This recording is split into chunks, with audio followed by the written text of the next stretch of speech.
ចិត្តម្លេះអូនស្ងួនលែងប្រដីលៀងជួងខ្លាំងណាស់ណាស្រីប្រណីបើកទ្វារឲ្យបងចូលផង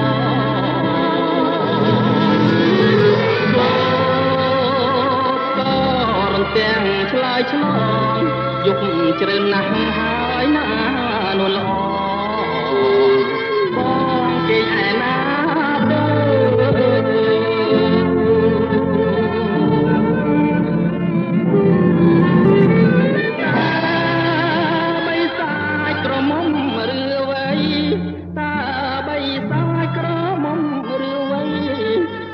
ប្រណីប្រាប់ការពិតមកអូនណាឆ្លើយឲ្យត្រង់មកកែវប្លុកខ្លោចចិត្តទេបងគួយសោយសោករួងតែស្ងួនមួយ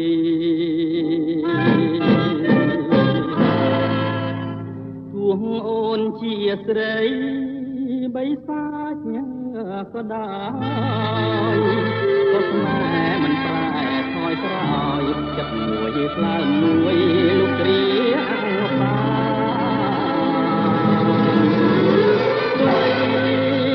បើអ្នកស្រុកគ្រប់ប្រាំចោតអូនជាបីសាច់សាមាតបងនៅតែ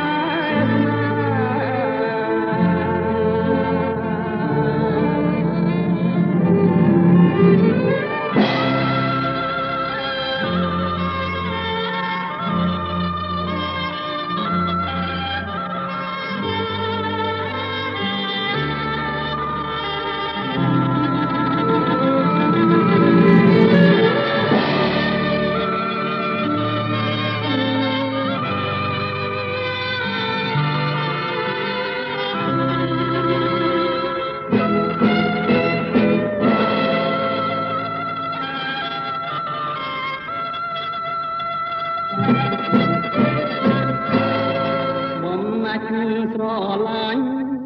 លួងចិត្តណាទៅហើយមិនវិលទៅភូមិវិញឡើយអូនហើយស្ដាប់បងសូមអងវ